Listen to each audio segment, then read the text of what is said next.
Round 3 of the Supercars Championship has just wrapped up following yet another controversial end to a Perth race. Black and white flags, 3 different race winners, and the first true test of Gen 3 at a circuit. Let's wrap it all up with some instant gratification.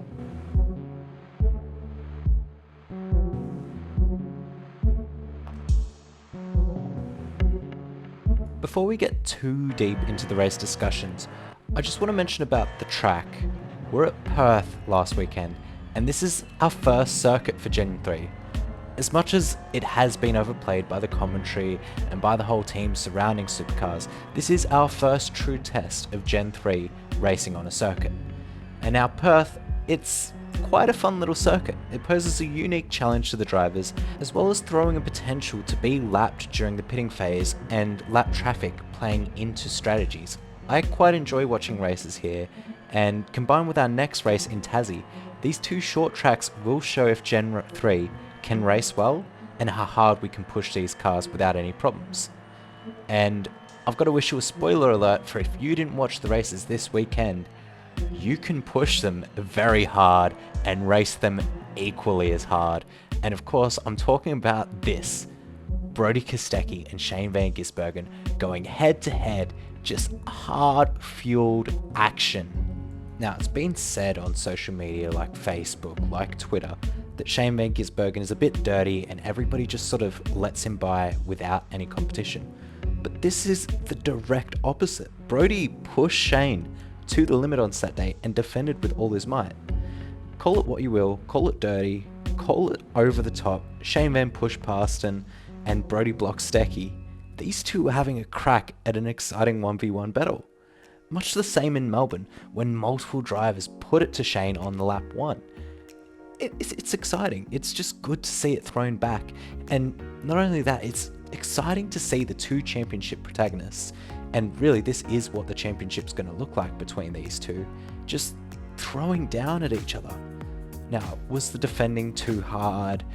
Where does the line need to be drawn? Those aren't questions that I have the answer to.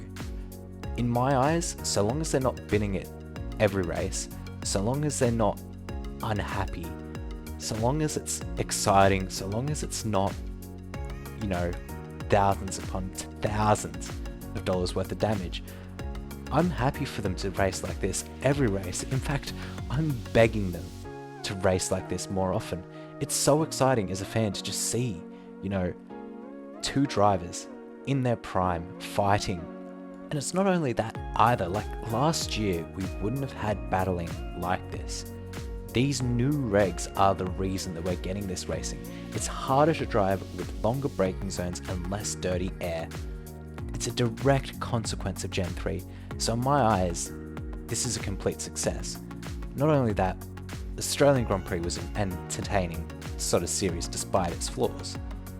Newcastle, I couldn't have predicted that being, anything less than a snooze fest, and it was actually quite entertaining to watch as well. You wouldn't have seen this sort of stuff last year, and I'm very glad that we're getting it now.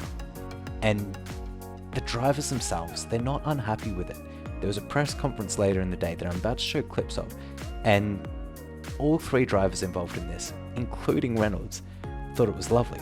They're so happy about this because it's genuinely exciting to race. Even Shane van Gisbergen, who hates the cars, he despises them and isn't afraid to say it.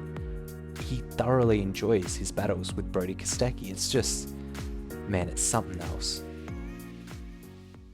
Is a battle like that enjoyable or stressful? Oh, it's pretty awesome. And then, get out afterwards and make sure he enjoyed it too. You're obviously on edge of what's legal and what's not. But I love that stuff. But it's obviously a fine line. Yeah, I loved it. But yeah, it's obviously always a grey area in our rules. Like a one-on-one battle, you should be able to do what you want. But you want to be allowed to race for the lead. Yeah. Yeah, had a lot of fun during the time, out on track, racing him. So it is for the win, and it was 3 laps to go. So it's, it's how races should go. Yeah, I was enjoying their battle so much I forgot that I was racing out there. And it wasn't just for the lead positions. It wasn't just for the podiums either. These guys were battling all over the track, no matter what position it was for. There was always sort of something going on. It was infinitely more entertaining than F1 across the weekend, and not only that, there was so much clean racing. I didn't expect there to be sort of the race starts that we had. They were mostly, by and large at least, clean. But don't know exactly what Jack Le Brocq was trying on lap 1 of the second race. I've got the clip here. He's sort of on the grass on the start straight, and then he just turns Declan Fraser. It was a little bit baffling, and then there was also a moment with Anton De Pasquale where he just sort of ran Reynolds out of room. There's obvious driver errors, but that's the thing. It's more challenging. It's not as easy to drive these things anymore. So these errors will happen, whilst also allowing the drivers the opportunity to make these overtakes, making it easier for them to sort of set up these dives, to set up these overtakes, and even if their chance of mistake is higher, you know, the racing is just that more exciting for it. That's at least my opinion on this, and I can just say that while the races were on, I was not on my phone. I was thoroughly enjoying it. And not only that, the support category lineup was also pretty good. We had Super 2 and Super 3. They're usually entertaining, and I think the 40-minute races worked a little bit better than the races they had previous. I didn't get to watch race 2, but at least race 1, it felt like there was more racing action, and we weren't sort of limited by laps. We also had the Australian GT series. Renee Gracie made an appearance. I'm sure everybody who's anybody on social media heard that one. I'm happy for her, and she didn't do too bad actually, given her car is not as good as some of the others, so I'm impressed, and I hope she continues to do well. As well as that, we also had the Super Utes, and outside of a few crashes, I think they were entertaining as well. It's not the same sort of V8 Utes that we used to have, but they're getting better. They are much better than they were when they debuted, and that's just a fact. They used to be arse, like absolute arse, and now they're actually, you know, a series that I would sit down and watch when they're on, rather than use that as my make snacks, go to the bathroom break. So that's something at least. This weekend also made me realize that, like, Shane van Gisbergen isn't flawless. He's such a damn good driver, don't get me wrong. He's still sort of probably the best driver in supercars right now. But this was a hard fought weekend for him. Despite the fact he got a race win, he was sort of not where you'd expect him to be in the other two races. Obviously, Broc Feeney won one, which is great. He's been on such great form ever since his first win last year. And I'm really excited to see sort of how he goes, because I think he could be a future champion in supercars, especially if Shane van Gisbergen does leave to do other things. It sort of just opens up that number one spot in the team, which I think he could really benefit from, as well as just the wisdom that he's getting from three legends of the sport in Shane van Gisbergen, Craig Lowndes and Jamie Whincup. I mean, you could ask for better mentors. It was obviously also a great weekend for Erebus, their first 1-2 throughout the team's history, which genuinely surprised me. I didn't expect them to have no 1-2s throughout their history. Not only that, like, Brodie's also thundering through in the championship. Will Brown got his win. The team is in a really good spot right now, and I mean, I think they'll do well for the next few races. Obviously, coming to Tasmania, I expect that Triple Eight will do well. That's traditionally a track that they're so strong at. But if Erebus can get a race win or two, particularly Brodie Kostecki, that will be big for their championship. Not only team, but also drivers, which they really deserve after all these years. One final thing I want to mention before we get to the rankings. The pit lane issues. They always seem to be there. The pit in is just sort of so awkward. Like, we see drivers getting spun. We see drivers nearly getting spun. It's not up to the standard of sort of Australia's premier racing series. They really need to work on it. They have a better entrance already. And it could have ruined race one, if I'm being honest.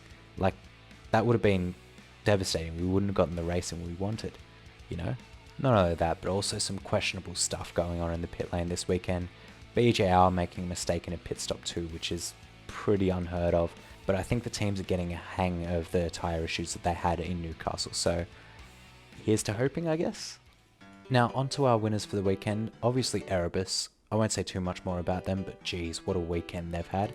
Newlon Racing, Tim Slade and Golding did such a great job this weekend.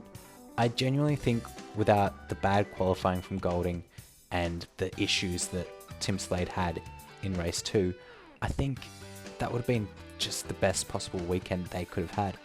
As well as that, James Courtney had such a great rebound on a podium after the first 2 events where he's lost a car and been unable to race. It's a good result, good bounce back from him. Now the losers of this weekend, DJR, Waters. It feels like these guys are just sort of off the pace, not where they should be. Now I know some people will say it's a parity thing, but Waters' teammate is doing well right now, and it feels like the boys at DJR just aren't getting the maximum that they can right now, especially Anton De Pasquale getting that 15-second penalty. It's just the stuff that they need to avoid. As well as that, Macaulay Jones, after such a strong weekend at the Australian Grand Prix and getting that gold livery, you kind of expected a little bit more out of him, but sort of towards the back of the grid or even the mid-pack, it's just... I expected a little bit better from him this weekend. Anyway, that's all I've got time for. Thank you guys for watching. If you enjoyed, make sure to subscribe and leave a like or a comment. It really does help the channel. If you have any thoughts on the weekend as well, just let me know. I'm really interested to hear what you guys think as well. Thank you guys. I'll catch you in the next one.